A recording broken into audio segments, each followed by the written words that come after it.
loves TV. Rwanda is watching.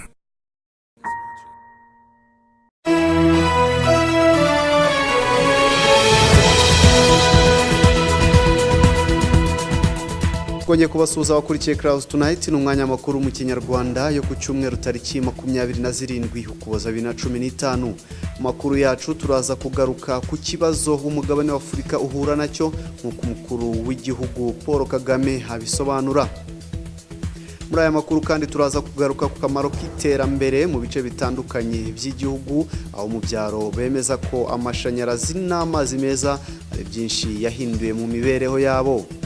Mu mahanga turaza kunyarukira mu gihugu cy'abaturanyi cy'u Burundi, abaturage bamaganye icyemezo cya Afrika yunze ubumwe cyo kohereza ingabo zijya kubungabunga amahoro. Muri sport turaza kugaruka muri imwe mu mikino yabaye ku munsi w'ejo muri shampiyona y'Abongereza, kipe ya Arsenal ikaba yaranyagiwe bitababariwe ibitego 4-0.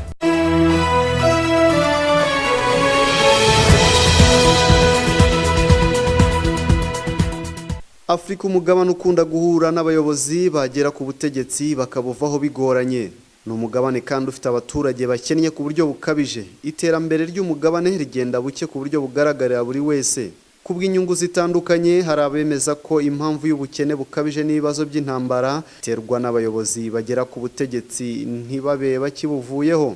Abavuga ibi ntibahuza na Perezida w'u Rwanda Paul Kagame usobanura ko ikibazo Afrika ifite atari cy'abayobozi bagundira ubutegetsi ahubwo ko ari cyo bakora igihe bari ku butegetsi. Ibi Perezida Kagame akaba yarabitangaje ubwo yagiranaga ikiganiro n'abanyamakuru ku itariki ya 22 Ukuboza 2015, maze abasobanura ko ikibazo Afrika ifite atari cy'abayobozi bagundira ubutegetsi ahubwo ko ari cyo bakora igihe bari kuri ubwo butegetsi.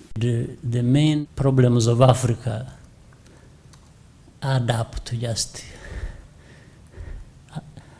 third or fourth or fifth term, or how many terms somebody is serving. Ibibazo by'ingenzi Afrika ifite ntabwo ari manda ya gatatu cyangwa ya kane cyangwa ya gatanu cyangwa manda zingaho umuntu ayoboye. Zishobora kuba ari urugingo rumwe rw'ikibazo gikomeye, ariko ntabwo ari zo kibazo cy'ingenzi Afrika ifite. Ikibazo Afrika ifite ni ubuyobozi muri rusange bwakabaye bushobora kubakira ndetse no gukoresha neza umutungo wacu, abaturage, umutungo kamere.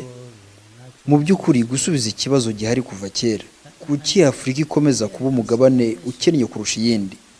Bivuze ko abaturage bayo ari bo bakennye kurusha abandi, kandi ari wo mugabane ukize kurusha iyindi. Umugabane urakize kurusha indi myinshi nk'uko mubizi.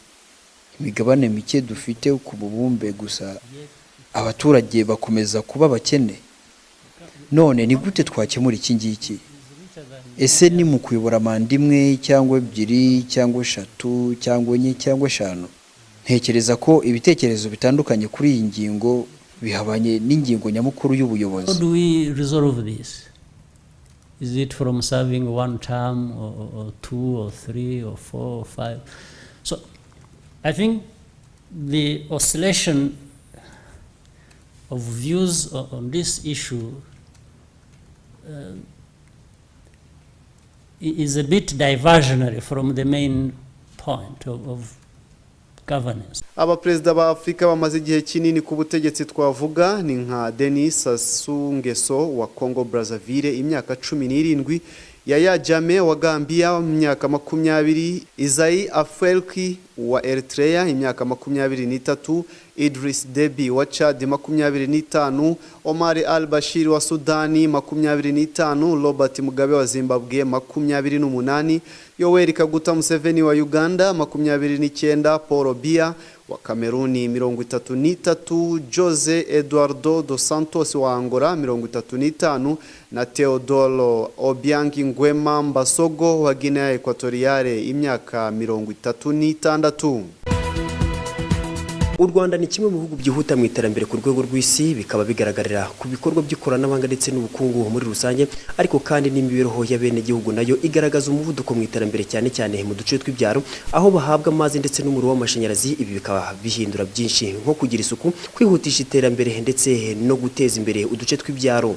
Bamwe mu bagezweho n'iterambere ryo kubona amazi n'umuriro w'amashanyarazi baravuga ko ubuzima bwabo bwahindutse nyuma yo guhabwa amazi ndetse n'umuriro w'amashanyarazi. Dufite amazi, buri rugo rwose rufite amazi. Ubu ngubu dufite amashanyarazi, buri rugo rwose dufite amashanyarazi. Ubuzima bw'uyu munsi bumeze neza cyane. Iyo urebye abana bacu ntabwo bakirirwa ku musozi bavoma.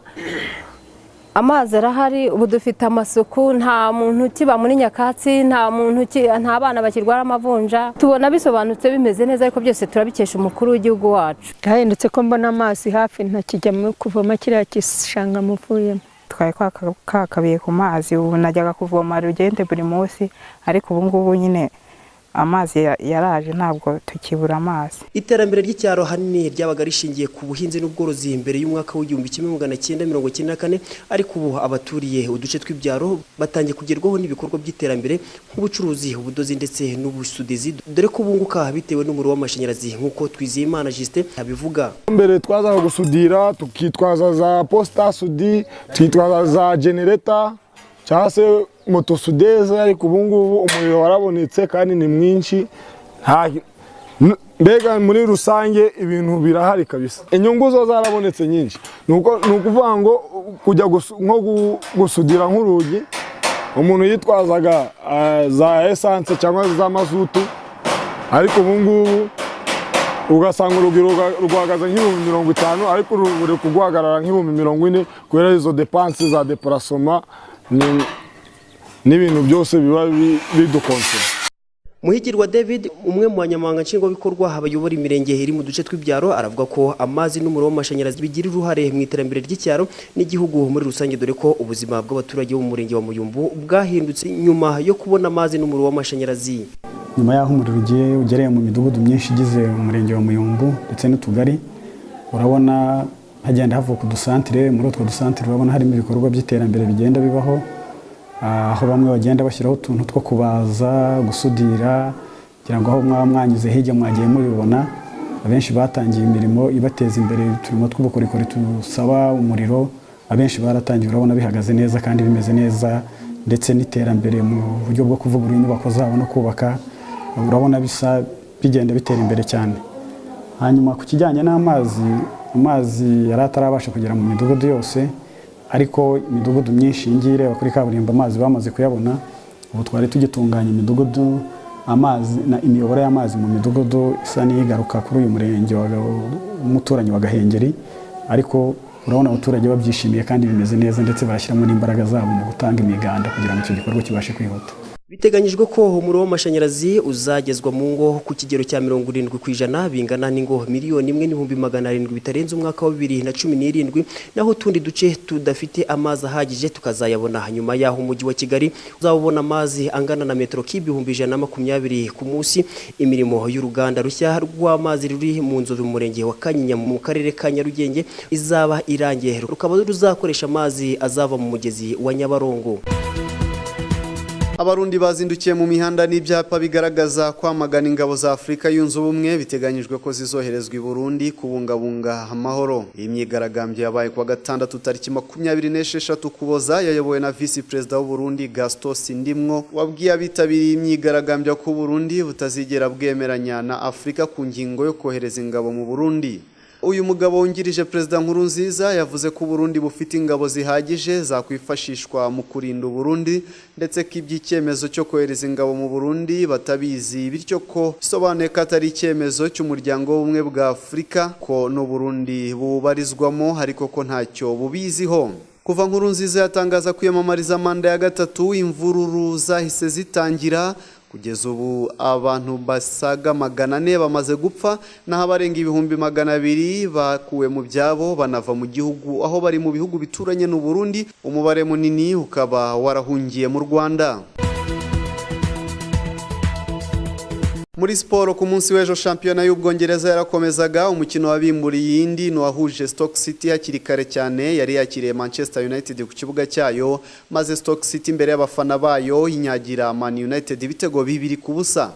AFB Bournemouth yari yakiriye Crystal Palace, uyu mukino waje kurangira ari ubusa ku busa. Undi mukino wakurikiyeho n'uwahuje Aston Villa yari yakiriye West Ham United, umukino waje kurangira ikipe zombi zinganya igitego 1-1. The Blues Chelsea ku kibuga cyayo yari yakiriye Watford, umukino waje kurangira ari ibitego 2-2. Liverpool yakomye mu nkokora Leicester City yari imaze iminsi yari ifatiye amakipe yo mu Bwongereza maze yitsinda agatego kamwe ku busa. Manchester City itababariye Sunderland ibitego 4-1 imbere y'abafana bayo Manchester City Anfield. Manchester City Etihad Stadium ishimisha abafana bayo icyura amanota 3 ku ntsinzi y'ibitego 4-1 cya Sunderland.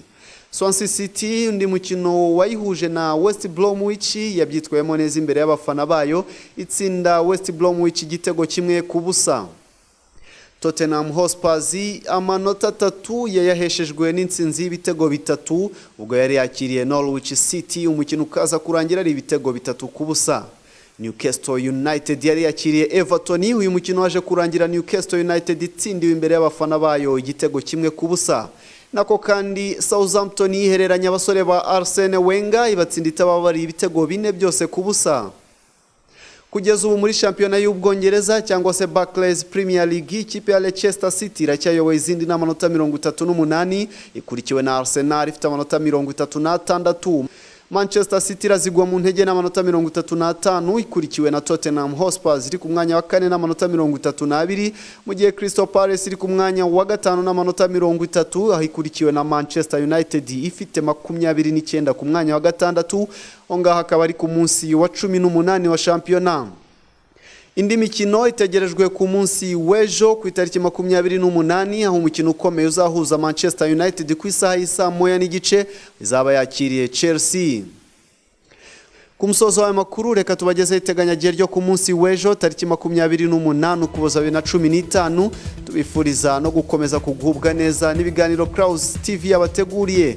Ku cyifuzo, inyunganizi cyangwa igitekerezo waba ufite ku makuru yacu twandikire kuri news@cloudstv.rw cyangwa uduhamagare kuri 0789 485 dusangize igitekerezo cyawe.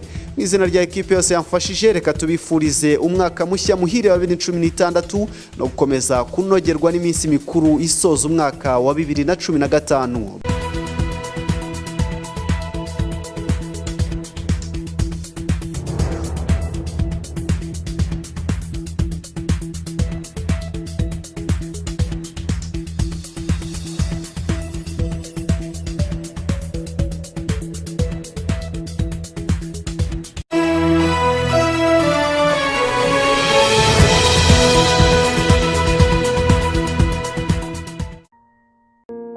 Clouds TV. Rwanda is watching.